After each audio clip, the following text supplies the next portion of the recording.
Welcome back to another Saturday episode of the Maximum Lawyer podcast. Today, I'm going to be talking about the 14 types of revenue for law firms. There actually might be more, but I picked 14 that I'm going to go through a little bit just to jog your, give you some ideas that you might be able to use in your practices to maybe generate a little bit more revenue, or for some of you, this might be your primary source of revenue. But before I get into all that, I do want to remind everyone that if you have any questions you want me to cover, I would love to hear from you.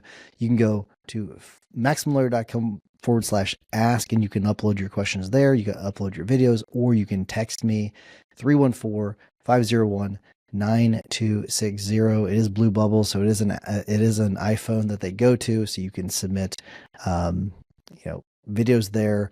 You can send iCloud links if you need to, if that's easier for you to send your video question, or you can send audio, whatever you want to send it to, or whatever form you want to send it in, you can do so. So 314-501-9260. Save it to your phone. You may not have a question right now, but you might have one in the middle of the day and you won't be able to remember that number without going to the show notes.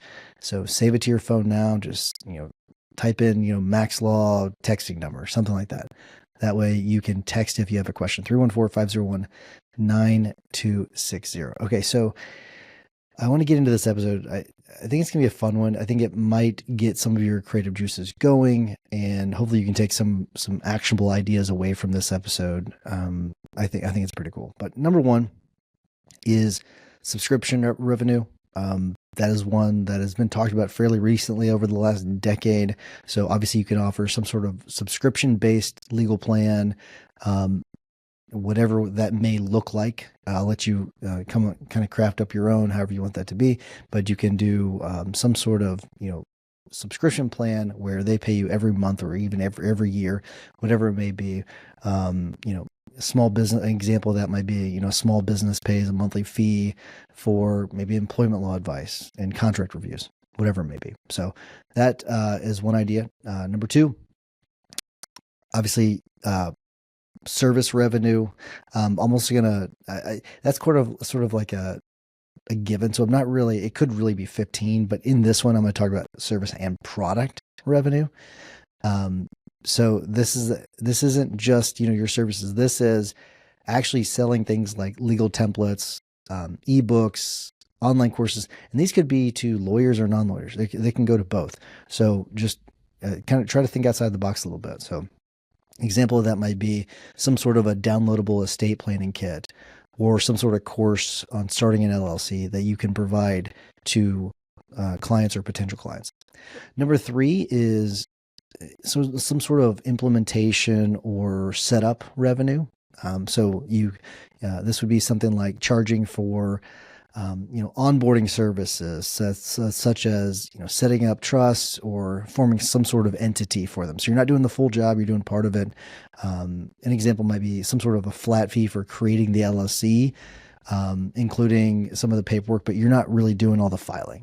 I know that this is sort of an odd one, but it is a way. I've seen firms do things similar to that before, where they're doing part of it, not all of it, and they're letting the client sort of take it the rest of the way over the goal line. That's an option for you. Number four is affiliate revenue. That's where you partner with maybe you could partner with a legal tech or some sort of insurance company. I think that some estate planning firms might do something like this when it comes to insurance companies and earning commissions, but you would earn commissions is what it would be. Those of you that have some sort of following on social media, you could definitely do some sort of affiliate revenue there. An example of this might be, recommending a case management tool to clients or to lawyers and earn a percentage of each of the sales.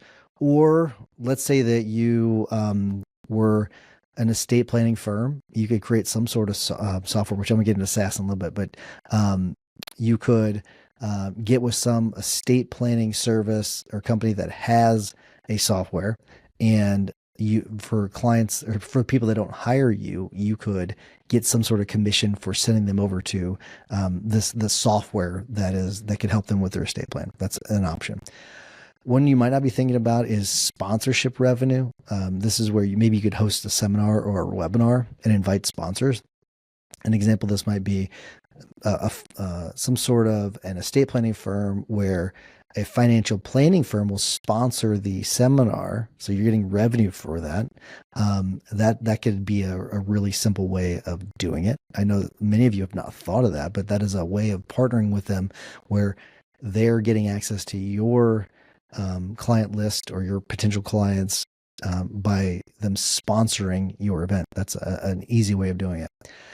Expansion revenue. So this could be upselling an existing client on another product or service that you have, or expanding into a new city. That's something that could be pretty easy.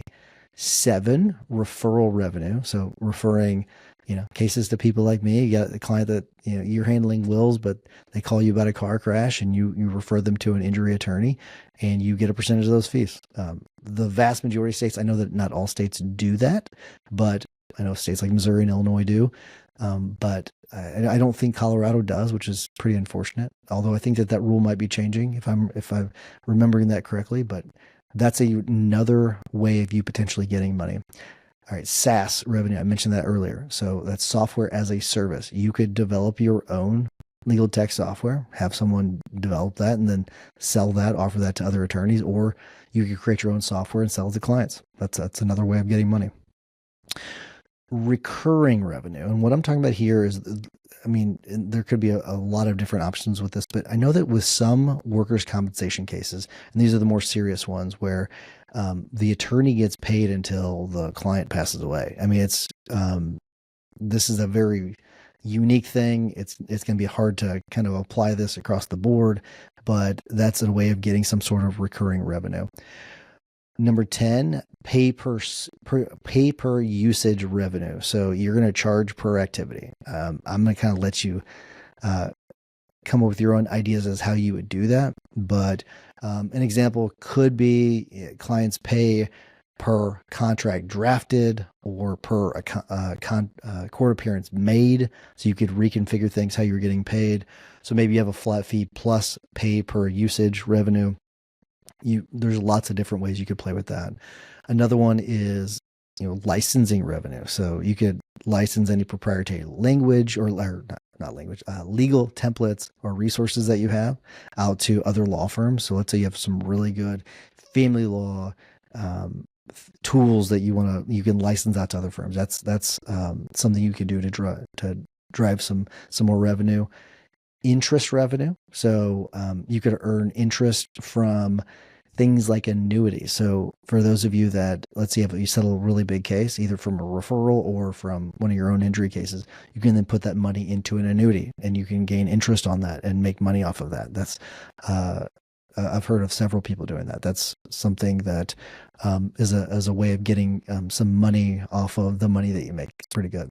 Another one is premium revenue. So charging a premium you charge premium fees for more high profile or specialized cases. So you have your regular rate and then you have a premium rate. That's a way of increasing your revenues in a really simple way that you could, that way you can make some more money. And then the last one is either consulting or coaching. And this could apply to other lawyers or this could apply to non-lawyers, either one.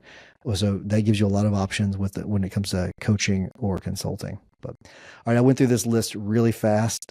So you might have to go back and listen to it again to get some of those, or you can use some sort of AI tool to get a summary of what those are. But hopefully you enjoyed this episode. I thought this was kind of a fun one because you can kind of get you thinking a little bit about ways of increasing revenues incrementally. But that's all I have for you today. Hopefully you enjoyed it. Just as a reminder, shoot me a text if you have any questions, 314-501-9260, or if you just want to say hello, I like those as well.